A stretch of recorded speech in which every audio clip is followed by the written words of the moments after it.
Welcome to Lead with Clarity. This is a space for leaders who want to grow without losing themselves in the process. Each episode is a short reflection on leadership, influence, and the inner work that shapes how we show up for others. It's not hype, it's not noise, it's just clear thinking for the journey of leading well. Today's episode is entitled The Practice of Courage: Why Strong Leaders Look Fear in the Face. Here we go.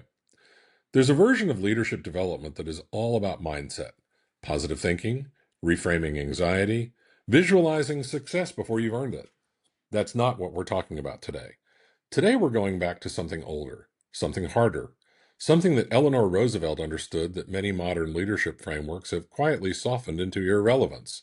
She said, quote, "You gain strength, courage, and confidence by every experience in which you really stop to look fear in the face," end quote.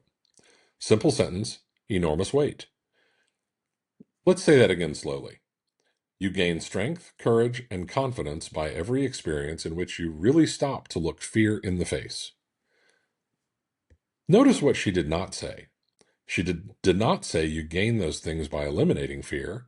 She didn't say you gain them by reframing fear or managing it or labeling it as excitement.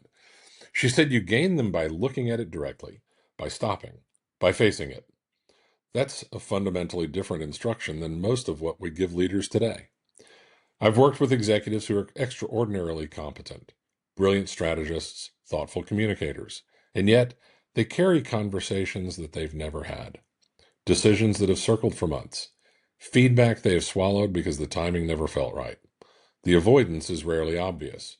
It disguises itself as prudence, as patience, as waiting for more information. But underneath it, it's fear. Fear of conflict, fear of being wrong publicly, fear of losing influence or trust, or perhaps being misunderstood. Here's what the avoidance costs. Every time it happens, the leader becomes slightly less capable of doing the hard thing next time. The muscle weakens. The tolerance for discomfort narrows. Roosevelt understood this instinctively. She lived through personal betrayal, public humiliation, political opposition, and profound loss. She didn't emerge from those experiences because she had a resilient personality type. She emerged because she made a practice of not looking away. The misread of this idea is that facing fear is dramatic, that it requires some kind of grand confrontation with your deepest insecurities. Leaders sometimes dismiss the concept because they think it applies to extraordinary circumstances, not the ordinary difficulty of their daily work.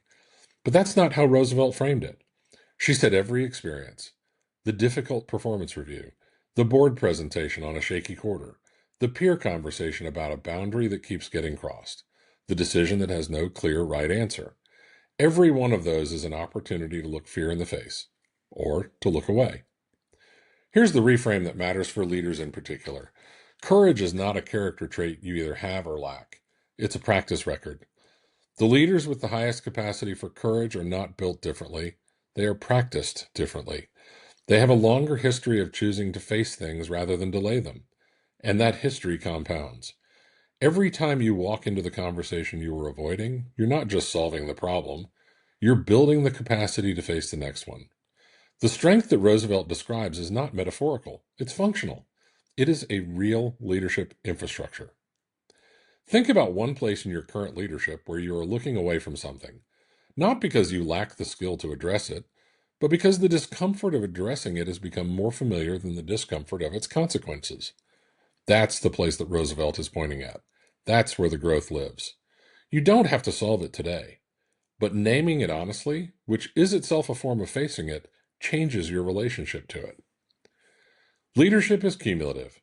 Every act of avoidance shapes what you become as a leader. So does every act of courage, however small.